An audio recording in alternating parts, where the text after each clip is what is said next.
可是呢，如果你今天不要设定你的目标是走到1，你的目标把它改成离1近一点，离1近一点，这叫做进步。那只要你今天比昨天好，你今天比去年好，就已经算是成长了。这样子的成长会累积你的成就感，然后这样的成就感会累积你的自我价值或自我意识的良好，这样才会让你的人生更好。今天过后，艾尔莎就正式的35岁啦！请大家持续爱这样子的艾尔莎，真的好可爱。艾尔莎 ，Hello， 大家好，我是艾尔莎，今天是艾尔莎35岁生日 ，Happy birthday to me。自己拍，我真的很开心哎！虽然小时候会觉得35岁呀好像有点老，或是有些年纪焦虑，但是过了30岁的我以后发现 ，Oh my God， 我真的太漂亮、太成功，真的太喜欢现在的自己了。虽然我在大概10年前20多岁的时候许下宏愿，因为你知道狮子座 A 型的人就是一个喜花、虚荣、肤浅，尤其是以前是小屁孩。我那时候的心愿就是我一定要30岁的时候住豪宅、开名车、背爱马仕包。但我现在3个东西没有一个有，可是我却有亿万身价，到底是为什么呢？我想这故事要跟大家分享。前一阵子呢，我回新加坡，然后就找一些朋友啊，然后找了一个我认识很厉害上市公司的老板，我就跟他讲说，我现在有点焦虑，因为我就是快35岁了，但是我小时候对自己许的所有梦想没有一个达成，就好像有点焦虑。就虽然我很正向，很跟大家讲我都不会有焦虑，但夜深人静这么一瞬间，我还是会有点就觉得到底是不是我做错什么事情。他就跟我讲说，好，问你哦，如果你现在想象那个你是坐在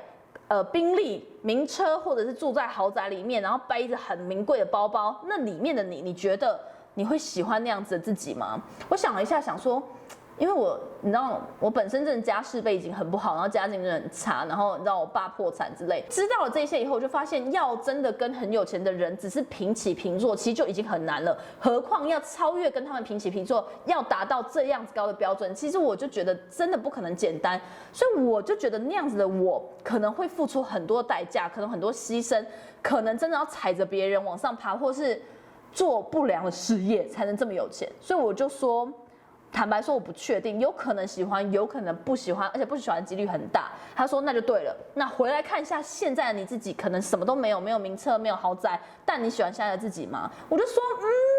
好像蛮喜欢的哎。他就说好，如果你蛮喜欢这样自己的话，其实你已经做对了第1步，但第2步我们来查查你的身价。我说我没有什么身价，我存款就这些而已，然后还有一大堆负债。他说没有，你错了。你要来去看你到底曾经帮你之前的同事、老板、合伙的公司赚了多少钱，这些累积就是你的身价。我想哇，第一次有人跟我讲这个概念呢，我就拿出手机这样子算，加。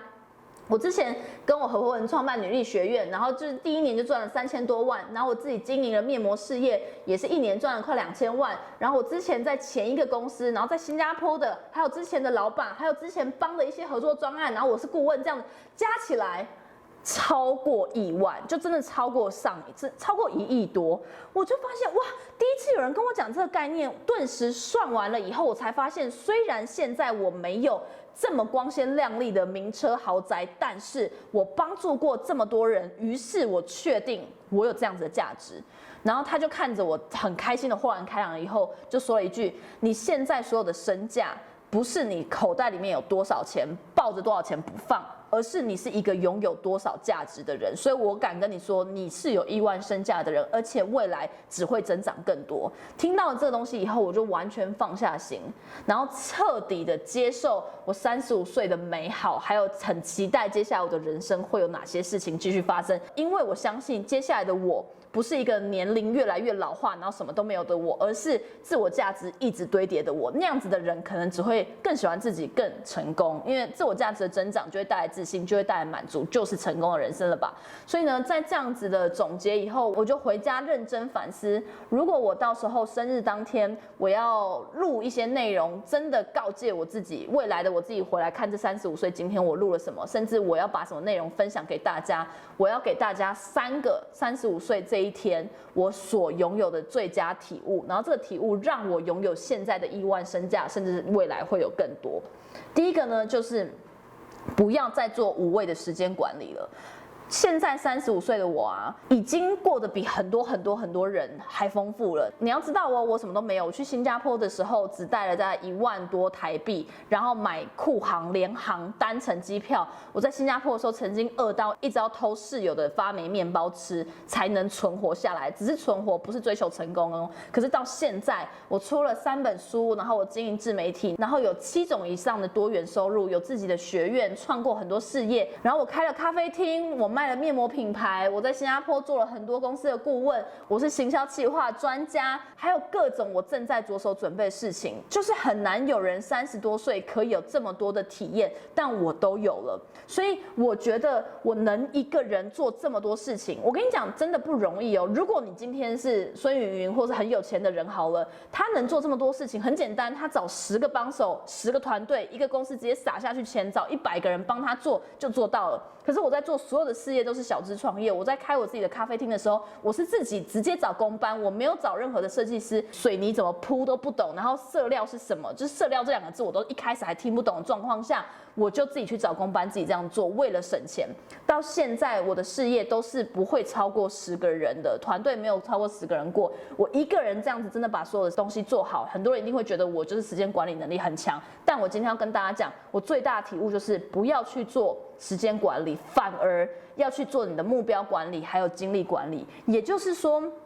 真正时间管理的本质，它不是去切割时间，或是在一个笔记本上一直画，把那个时间几点到几点一定要做什么，好像看起来很强迫症，这样你就会成功或管理好时间，不是。真正时间管理的本质是管理这件事情，所以你要去看你能管理好生活中的哪些事情。所以如果你真的很懂得超越时间管理，去做真正概念上的时间管理这件事情的时候，你就会知道你要管理的可能是你的精力，你的精神一定要想办法放在最重要的事情、最有效率的事情上，人生你最想要得到的事情上，其他的事情就不用去肖想，也不要一直明明你就是一个内向的人，然后逼自己去外向社交，然后这些社交也不一定可以带来给你的生意或是你的人生什么好处，就不用去做那些无效无意义的事情。这件事情就是你把你的精力做好管理，然后你了解自己到一个程度，你知道你就是一个夜猫族，你就不会学着大家那边假装每天早上5点起床，像成功人士一样，早上5点起床才会成功。可你每次早上5点起来，你头脑就是 function 不了。那你应该要到30多岁，非常了解自己的 pattern， 了解自己的身体机制，而去理解原来我是夜猫一族，因为我是超级右脑人，因为我是超级艺术家精神，还有比较是天赋型的人格，所以我就是半夜工作的人。我不要去跟风，去跟别人做一样事情，反而我厘清自己的精力高峰点，去忠于这样子的自己，忠于这件事情的流程，把生活里面最重要的工作放在半夜里面，我就成功了。这其实就是精力管理做到超越时间管理的事情，甚至还有一大堆目标管理也是。如果你知道你的这些目标是能堆叠到你的梦想的话，那它就是对的目标。有些人设定目标是因为最近看到某个网红，最近看到某个喜欢的人他在做这些事情，你就把自己目标设定成那些目标，可是它就不是属于你，也不是真正可以让你成为你想要的你所该拥有的目标啊。所以这就是错的目标，所以你应该要回来去做好目标管理这件事情呢，就会让你再超越时间管理。所以时间管理里面其实包含很多类型的管理，但你有没有把这些各自的管理都统整好，都做好他们该有的管理，这样你就可以直接掌握住时间了。再来，不要追求成功，这个真的是我这2年的巨大体悟。没有走过这样子的人生，你是不会有这样的体悟的。就像我刚刚前面跟大家讲的，我小时候一直在追求成功，所有的目标都设定在一定要成功。可是其实你转念过来去思考，你不要再追求成功，去追求成长，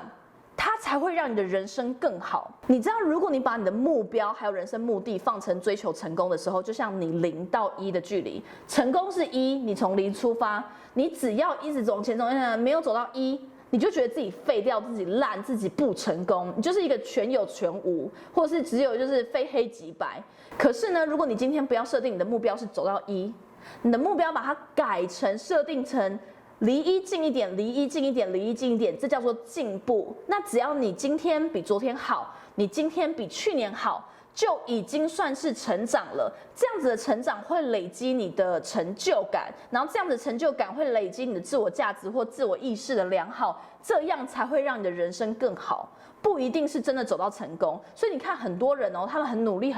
付出任何代价，走到他所谓的成功了以后，一片茫然，然后各种空虚、失望、寂寞，就是因为这个东西他牺牲了一切，好不容易走到，可竟然不是他真正想要的。所以我们不用一定要付出一切代价，只要走到那个点。而是只要有慢慢的进步就好了。所以我人生在最近2年的巨大名言就是：不要追求成功，请追求成长。甚至我会觉得成功始于每一步一点一滴的成长。这句话呢，就是艾尔莎的成长营里面的 slogan。所以我会非常鼓励我身边的所有亲朋好友，甚至我自己，每一天都要在成长。想要跟艾尔莎一样，35岁这么美好，这么爱自己，这么觉得自己很棒吗？好啊！赶快点选一下艾尔莎成长营，赶快看一下里面的课程，非常的超值，真的可以让你变艾尔莎一样。每个课程都是艾尔莎自己一点一滴制作的，所有我人生学到的精华都放在里面，好吧？好，再来第3个是，绝对不要在人生上做妥协。我不知道大家懂不懂这件事情哦。如果你常在生活里面做妥协，其实你很容易在生命里面做妥协。可是生活有些事情可以做妥协，生命不能。差在哪里？生活里面，你为了要顾家里的这只猫，而不能一直跟闺蜜出去玩。他在说我。